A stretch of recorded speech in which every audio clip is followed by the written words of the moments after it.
Hi ಸ್ನೇಹಿತರೆ, ನಮಸ್ತೆ. Welcome back to my YouTube channel. ಇವತ್ತಿನ ವಿಡಿಯೋದಲ್ಲಿ ನಾನು ಹೊಟ್ಟೆ ನೋವು, ಹೊಟ್ಟೆ ಉಬ್ಬರ, ಅಜೀರ್ಣ ಸಮಸ್ಯೆ ಕಡಿಮೆ ಮಾಡ್ಕೊಳ್ಳಿಕ್ಕೆ ಬೆಸ್ಟ್ 3 ಮನೆಮದ್ದು ನಾನು ತಿಳಿಸ್ಕೊಡ್ತಾ ಇದ್ದೀನಿ. ಬನ್ನಿ ಯಾವ ರೀತಿ ಅಂತ ನೋಡೋಣ. ನೋಡಿ, ಫಸ್ಟ್ ಮನೆಮದ್ದು ಮೊದಲನೇದಾಗಿ ಒಂದು ಪಾತ್ರೆಯಲ್ಲಿ ನಾವು 1 ಸ್ಪೂನಷ್ಟು ಜೀರಿಗೆ ಹಾಕ್ಕೊಂಡ್ಬಿಟ್ಟು ಅದನ್ನು ಹುರ್ಕೊಳ್ಳೋಣ ಕಣ್ರಿ. ಲೋ ಫ್ಲೇಮಲ್ಲೇ ನಾವು ಹುರ್ಕೋಬೇಕಾಗತ್ತೆ. ಹುರ್ಕೊಂಡು ನೋಡ್ರಿ, 1 ಗ್ಲಾಸಿನಷ್ಟು ನಾವು ನೀರು ಹಾಕ್ಕೋಬೇಕಾಗತ್ತೆ. ನೀರು ಹಾಕ್ಕೊಂಡು ನೋಡ್ರಿ, ಅದು ಲೋ ಫ್ಲೇಮಲ್ಲೇ ನಾವು ಕುದಿಸ್ಕೋಬೇಕಾಗತ್ತೆ ಕಣ್ರಿ. 1 ಗ್ಲಾಸ್ ಇರೋ ನೀರು ಅರ್ಧ ಲೋಟಕ್ಕೆ ಬರೋ ತನಕನೂ ನಾವು ಕುದಿಸ್ಕೋಬೇಕಾಗತ್ತೆ ನೀರು ಚೆನ್ನಾಗಿ. ನೋಡ್ರಿ, ಇದು ಮನೆಯಲ್ಲಿ ಬೆಸ್ಟ್ ಮನೆ ಮದ್ದು ಅಂತಲೇ ಹೇಳ್ಬೋದು. ಜೀರಿಗೆ ಇದು ಮಾಡ್ಕೊಳ್ಳೋಕ್ಕೆ ನಿಮಗೆ ಟೈಮ್ ಸಿಗಲಿಲ್ಲ ಅಂದರೆ 4 ಕಾಳು ಜೀರಿಗೆ ಅಗದ್ಬಿಟ್ಟು ಸ್ವಲ್ಪ ನೀರು ಕುಡಿಬೇಕಂಡ್ರಿ, ರಿಲೀಫ್ ಆಗುತ್ತೆ ಚೆನ್ನಾಗಿ.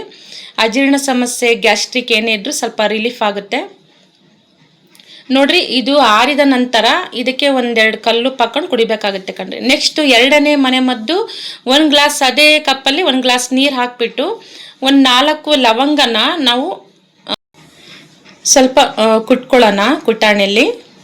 ಹೊಸಬ್ರು ನಮ್ಮ ವಿಡಿಯೋ ನೋಡ್ತಾ ಇದ್ರೆ ಪ್ಲೀಸ್ ಸಬ್ಸ್ಕ್ರೈಬ್ ಆಗಿ. ಹಾಗೆ ಈ ಮನೆ ಮದ್ದು ಇಷ್ಟ ಆಗಿದ್ರೆ 1 ಲೈಕ್ ಕೊಡೋದು ಮಾತ್ರ ಮರೆಕೋಬೇಡಿ. ನೆಕ್ಸ್ಟು ನೀರಿನಲ್ಲಿ ಹಾಕ್ಕೊಳ್ಳೋಣ್ರಿ. ನೀರು ಮಳ್ತಾ ಇದೆ ನೋಡ್ರಿ. ಇದು ಅಷ್ಟೇ, ಸ್ವಲ್ಪ ಲೋ ಫ್ಲೇಮಲ್ಲಿ ಇಟ್ಕೊಂಡೆ ನಾವು ನೀರನ್ನು ಕುದಿಸ್ಕೊಳ್ಳೋಣ. 1 ಗ್ಲಾಸ್ ನೀರಿದ್ರೆ ಅದು ಅರ್ಧ ಗ್ಲಾಸ್ ಆಗೋಷ್ಟು ನಾವು ಕುದಿಸ್ಕೋಬೇಕಾಗತ್ತೆ ಚೆನ್ನಾಗಿ. ಇದನ್ನು ನಾವು ಸೋಸ್ಕೊಳ್ಳೋಣ. ಇದು ಅಷ್ಟೇ ಕಣ್ರಿ, ಸ್ವಲ್ಪ ತಣ್ಣಗಾದ ನಂತರ ಇದನ್ನು ಕುಡಿಯೋದ್ರಿಂದ ಇದು ಅಷ್ಟೇ ಅಜೀರ್ಣ, ಗ್ಯಾಸ್ಟ್ರಿಕ್ಕು, ಹೊಟ್ಟೆ ನೋವು ಎಲ್ಲ ಸಮಸ್ಯೆನೂ ಕಡಿಮೆ ಆಗುತ್ತೆ. ಇಷ್ಟು 3ನೇ ಮನೆ ಮದ್ದು ನೋಡ್ರಿ, ಕಡ್ದಿರೋ ಮಜ್ಜಿಗೆ ಇರುತ್ತೆ ಅಲ್ವಾ, ಅದನ್ನ 1 ಗ್ಲಾಸಲ್ಲಿ ಸ್ವಲ್ಪ ಹಾಕೋಬೇಕು. ಆ ಗ್ಲಾಸ್ ತುಂಬ ಜಾಸ್ತಿ ನೀರೇ ಇರ್ಬೇಕಂಡ್ರಿ. ನೀರು ಹಾಕ್ಕೊಂಡು 3 ಕಲ್ಲುಪ್ಪು ಹಾಕೋಬೇಕಾಗುತ್ತೆ. ಒಂದು ಸ್ವಲ್ಪ ಕಲ್ಲುಪ್ಪು ಹಾಕೊಳ್ಳಿ. ಇದು ಸ್ಪೂನಲ್ಲಿ ತಿರ್ಸ್ಕೋಬೇಕಾಗತ್ತೆ. ಆ ಕಲ್ಲುಪ್ಪು ಕರಗಿದ ಮೇಲೆ ಅದನ್ನು ಕುಡಿಯೋದ್ರಿಂದ ತುಂಬಾ ಹೊಟ್ಟೆ ನೋವು, ಗ್ಯಾಸ್ಟ್ರಿಕ್ಕು ಏನೇ ಸಮಸ್ಯೆ ಆಗಲಿ ರಿಲೀಫ್ ಆಗುತ್ತೆ ಕಣ್ರಿ.